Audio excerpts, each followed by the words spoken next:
morning, church. My name is Cheryl Parrish. I'm sure that most of you know me, but I know that there are some folks here that I've never had the privilege to meet. I have been involved in missions for as long as I can remember. When Greg and I, my husband, first became Christians, we were blessed to be in the Sunday school class of a wonderful older lady, and she was full of wonderful sayings and advice that has stuck with me.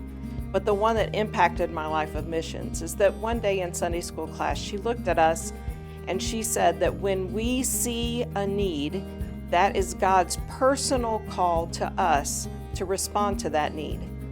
And I didn't understand at the time, but realized that there were things that I saw as needs that others wouldn't notice. And there were lots of needs that others saw that had no impact on me. But when God showed me a personal need, then He expected me to respond to that. And in answers to that, I have served locally in so many projects in our county, in our state, in the United States, and around the world, trying to fill the needs that God places on my heart. I want to talk to you a little bit this morning about a local project that I have been working with for 3 years. In 2019, there was a big back-to-school event planned by a group of community leaders in Marshfield.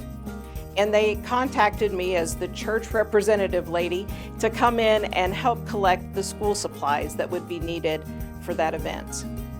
Upon returning from a couple of meetings, the Lord really impressed me that there was a need for kids to be supplied for school regardless of whether they went to an event or regardless of their family's economic status, and that it was something that the churches could do to express their love not only for the schools but for every family with a child in school.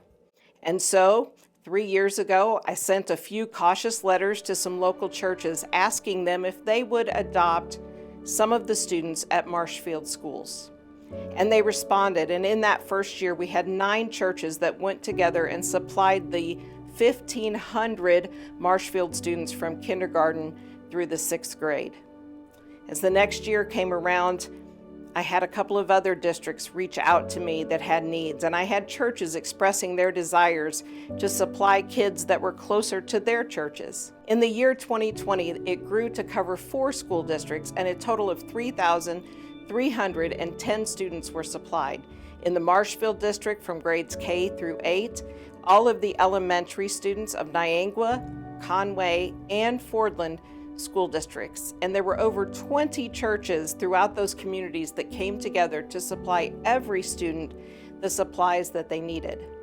Last year was a new adventure with so many churches struggling financially, but again, the need existed and God spoke that there was a need to respond, and churches again stepped up, and it took 25 churches and community groups last year to supply over 3,200 students in the same grades. We're coming around this year and we're ready to start again. All of the districts that we've helped before are still in need of the help that we've given, and there are more. All of the schools in our local communities are desperate for the help for their students. And there is a need for groups and churches to come together and meet that need. So I ask that you would pray that God would open the eyes and present His personal call upon others. And then you can talk to your friends that attend other churches. This is not a Baptist event. This is a faith community event, and we have churches from all denominations that work together to express the love of Christ to students. Thirdly, come see me. I'm going to be set up over there after lunch, and I would love to talk to you. And I need you to make a commitment, if you can and would, to help support the project when you are presented in this church or in other groups to help supply the students in the area. I pray that you respond generously. I thank you so much for how you all love and care for your community, and I look so forward to working together as we meet the need that God lays upon our hearts.